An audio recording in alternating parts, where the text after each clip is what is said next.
எல்லாருக்கும் வணக்கம். இன்றைக்கி நவராத்திரியோட முதல் நாள். இது அம்பாளுடைய சைலபுத்ரி அவதாரம் நாள். 9 நாளும் அம்பாளுடைய 9 வித்தியாசமான அவதாரங்களை பற்றி நம்ம பார்க்க போகிறோம். அதில் முதல் அவதாரமான சைலபுத்ரி அவதாரம் பற்றி பார்ப்போம். அதாவது அம்பாள் ஹிமவானுக்கும் மேனாங்கிறவங்களுக்கும் பெண்ணாக பிறக்கிறாங்க. ஹிமவான் என்பவரும் மேனா என்பவங்களும் 2 பேரும் ஆதிசக்தியான ஆதிபராசக்தி தனக்கு பெண் குழந்தையாக பிறக்கணும்னு சொல்லி தவம் இருந்து ஒரு குழந்தை பிறக்கிறது. அந்த குழந்தை தான் சைலபுத்ரியாக பிறக்கிறது. அதுதான் அம்பாள். அந்த ஹிமவான் என்பவர் ஹிமாலய பர்வத்தத்தோட ராஜா. ஒரு நாள் குழந்தை ஊஞ்சலில் விளையாடிட்டு இருக்கும் பொழுது நாரதர் ஹிமவானை சந்திக்க வர வேளையில் பார்க்குறார். அந்த குழந்தைய பார்த்த உடனே சதிதேவியா அப்படின்னு சொல்கிறாரு. சதிதேவிங்கிறது அம்பாளோட பூர்வ ஜென்மத்தோடைய அவதாரம். அப்போ அம்பாள் சிவபெருமானை திருமணம் செய்து தக்ஷ பிரஜாபதிக்கு அண்டு பிரசூதி இவங்க இருவருக்கும் குழந்தையாக பிறந்திருந்தாங்க. அந்த சமயத்தில் தக்ஷ பிரஜாபதிக்கு அவங்களுடைய திருமணத்தில் உடன்பாடு இல்லாததுனால ஏற்பட்ட பிரச்சனையில் சதிதேவி அக்னி குண்டத்தில் குதித்து அவங்க தன்னுடைய உயிரை மாய்த்துப்பாங்க. இது எல்லாருக்குமே தெரியும். இப்போ நாரதர் இவங்களை சந்திக்க வரும் பொழுது என்ன ஆகுது அப்படின்னா, இந்த ஹிமவான்கிட்ட சொல்லும்போது சதிதேவியா யார் அப்படின்னு, இல்லை உங்கள் பொண்ணு அப்படின்ன உடனே, இல்லை இது என்னுடைய பெண் சைலபுத்ரி, இவளுக்கு இன்னொரு பேரும் இருக்குது பார்வதி அப்படின்ட்டு. ஏன்னா பர்வதத்தோடைய ராஜாங்கிறதுனால பார்வதி, சைலபுத்ரிங்கிறது ஷைல், அதாவது அதுவுமே மலை, ஹில்லை ஷைல்னு சொல்லுவாங்க. சரி அப்படி சொல்லிட்டு, இல்லை உங்களுக்கு தெரியாதா, தக்ஷ பிரஜாபதிக்கும் பிரசூதிக்கும் பிறந்தவ தான் இந்த பொண்ணு. அப்போ அந்த பூர்வ ஜென்மத்தில் அவள் சக்தி அவளோட பேர். இப்போ நீங்களும் மறந்துட்டு ஒரு தப்பை பண்ணிடாதீங்க. அவங்க பண்ண மாதிரி அவங்களும் ஆதிசக்தியை பிராப்தம் பெற்றாங்க. தவம் இருந்து குழந்தையா நியாயமாக அவங்க சிவபெருமானுக்கு கல்யாணம் பண்ணி தரணும். அதை பண்ணித்தரலை அப்படின்னுட்டு சொல்லும்போது, இப்போ சிவபெருமானை இவங்க திருமணம் செய்தாக வேண்டும் அப்படின்னு நாரதர் சொல்கிறாரு. சைலபுத்ரி வராங்க. அவங்களுக்கு இதெல்லாம் கேட்கும் பொழுது ஆச்சரியமாக இருக்குது. அவங்களுக்கும் இது எங்கேயோ நடந்திருக்குல்ல, ஆமாம்ல அப்படின்ற ஒரு தாட், இந்த பழைய ஞாபகங்கள் நினைவலைகள் அங்கங்கே வருது.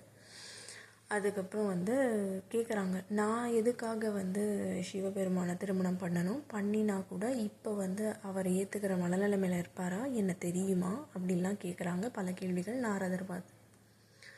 அப்போ நாரதர் சொல்கிறாரு, நீங்கள் கவலைப்படாதீங்க, அவருக்கு நிச்சயமாக ஞாபகம் இருக்கும். அவர் இப்போ கைலாச பர்வதத்தில் தியானத்தில் இருக்க அப்படின்னு சொல்கிறாங்க.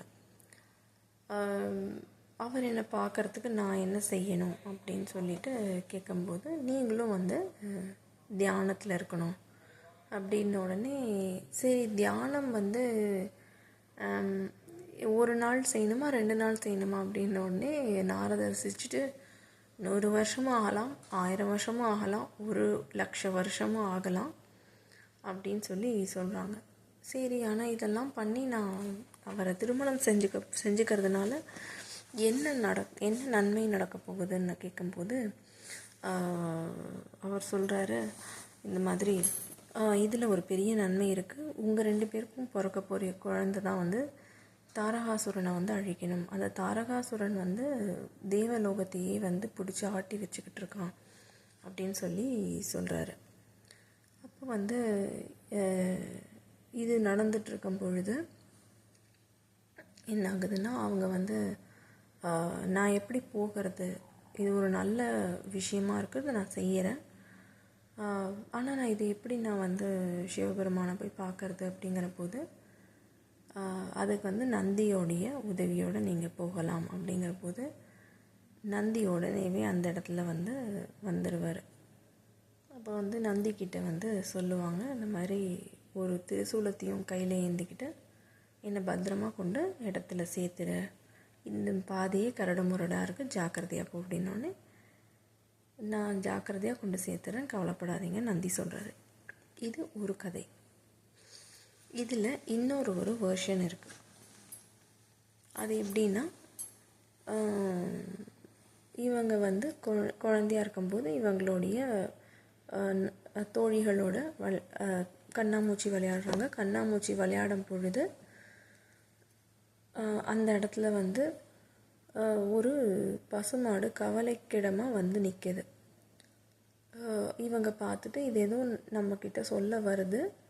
அந்த பசுமாடு வந்து ஃபர்ஸ்ட் ஆஃப் ஆல் ஒரு குளத்துக்கிட்ட நிறைய தாமரை பூவாக இருக்கும். அந்த தாமரை பூ பறிக்க போகும்போது அந்த அந்த அந்த குளத்துக்கிட்ட அந்த பசுமாடும் கவலையாக வந்து நிற்கும். இவங்கக்கிட்டே தான் வரும். இவங்கக்கிட்ட வந்து ரொம்ப கவலையாக வந்து நிற்கிற மாதிரி இருக்கும். இவங்களுக்கும் இவங்க வந்து என்ன பிரச்சனை அப்படின்னு வந்து கேட்கும்போது அது வந்து அவங்கள வந்து என் கூட வாங்கன்ற மாதிரி ஒரு செய்கையை காமிச்சிட்டு கூடவே கூட்டிகிட்டு போகும் அந்த பசுமாடு.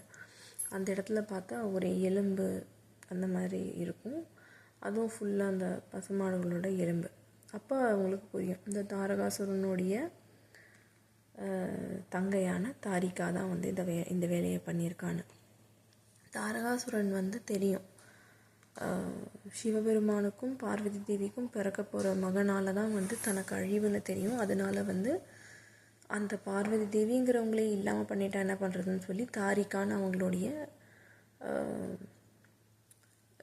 இவங்களை வந்து தங்கையை வந்து அனுப்பி வைப்பார். ஆனால் தங்கை வந்து அங்கே இருக்கிற பசுமாடை பார்த்து ஆசை வந்து சாப்பிட்றதுக்கு பார்த்து எல்லா பசுமாடையும் சாப்பிட்ருவாங்க. இந்த ஒரு பசுமாடு மட்டும் பயந்து தப்பிச்சு ஓடி வந்து அடைக்கலத்துக்கு வந்து தேவி கிட்ட வரும். அப்படி வரும் பொழுது தான் வந்து தேவி வந்துடுவாங்க. வரும் பொழுது அதை பார்த்துட்டு இந்த தாரிகா வந்து இன்னும் ஆளை கூட்டிகிட்டு வரியா அப்படின்னு சொல்லிட்டு நான் உன்னை தாக்குறேன் பாரு அப்படிங்கிற போது தேவி சொல்லுவாங்க, நீ பின்னாடி ஒளிஞ்சுக்கோ, நான் உன்னை காக்கிறேன் அப்படின்னு சொல்லி அவங்க ஒரு மலையாக மாறிடுவாங்க. அந்த மலைக்குள்ளே அந்த பசுமாடு வந்து மறைஞ்சிருக்கும். அதுக்கப்புறம் அது அந்த மலையை தாக்கிறதுக்கும் அந்த பசுமாடை தாக்கிறதுக்கு பார்த்துட்டே இருப்பாங்க தாரிகா என்ற அரக்கி. ஆனால் வந்து அவங்க வந்து இடம் மாற்றி அதாவது ஒரு கண்ணாமூச்சி மாதிரி அம்பாள் வந்து மலை வந்து மறைஞ்சு போய் வேறு இடம் அப்படியே வந்து மாறி ஒரு கண்ணாமூச்சி விளையாட்டாக பண்ணிகிட்ருப்பாங்க. ஒரு க்ஷணத்தில் அந்த மலை தானே உன்னை காக்குது, அந்த மலையை இடித்து தள்ளுறேன் பார் அப்படின்னு சொல்லி தாரிகாவுக்கு கோவம் வரும். மீன்வைல் இவங்களுக்கு ஒரு பக்கம் பார்த்திங்கன்னா இருட்டிடும். அம்பாளுடைய தாய் தந்தையருக்கு கவலை வந்து ஹிமவான் வந்து தன்னுடைய படைகளோடு வந்துடுவார். வந்து பார்த்தா அங்கே மலை இருக்கும், பசுமாடு இருக்கும், அம்பிகை இருக்க மாட்டான். இந்த மாதிரி தாரிகா வந்து அந்த மலையை தாக்க போகிறத பார்த்துட்டு இவர் வந்து பர்வதராஜா இல்லையா, அவருடைய கையில் இருக்கிற வாள் எடுப்பார். தாரிகா கையில் இருக்கிற வாளை பார்த்துட்டு வாள் எடுத்து வெட்ட போகும்போது அங்கே ஒரு ஒளி பிரகாசம் தெரியும். அந்த ஒளி பிரகாசம் என்னென்னா வந்து அம்பாள். பார்த்தா அந்த மலை வந்து ஒளி பிரகாசத்தோடு இருக்கும், அது அம்பாளே வந்து தாரிகாவை வந்து வதம் பண்ணி அதுக்கப்புறம் சைலபுத்திரியாக காட்சி தருவா, எல்லாருக்கும் அனுகிரகம் பண்ணுவாள். அதாவது அப்போலேருந்து நான் உனக்கு வந்து எப்படி வந்து அடைக்கலம் கொடுத்து பசுமாடுக்கு வந்து இந்த மாதிரி பண்ணினும், எனக்குள்ளே நீயும் இருக்காதனால பசுமாடை வந்து தேவியான வடிவமாக நினச்சி எல்லாரும் வந்து உன்னை தொழுவாங்க, உன்னை வந்து வணங்குவாங்க அப்படின்னு ஒரு வரம் தருவாங்க பசுமாடுக்கு. அதனால் எல்லாரும் என்ன பண்ணுவாங்கன்னா, நெய் விளக்கு, நெய் தீபம் ஏற்றி, பால் வந்து இதெல்லாம் வந்து நமக்கு பசுமாடுக்கிட்டேருந்து வர்றதுனால நெய் தீபம் ஏற்றுவாங்க முதல் நாள் அம்பாளுக்கு. அப்புறம் வந்து இந்த கலசம் வச்சு பூஜை செய்கிறது பண்ணுவாங்க, அம்பாளை வரவேற்கிறது அன்றைக்கி. அதுக்கப்புறம் வந்து பால் நைவேத்தியம், பால் பாயசம், ஏதாவது ஒரு பால் ஐட்டமோட நைவேத்தியம் பண்ணுவாங்க அவங்களுடைய நன்றியை அம்பாளுக்கு செலுத்துகிற வகையில். ஹாப்பி நவராத்திரி. ஜெய துர்கா.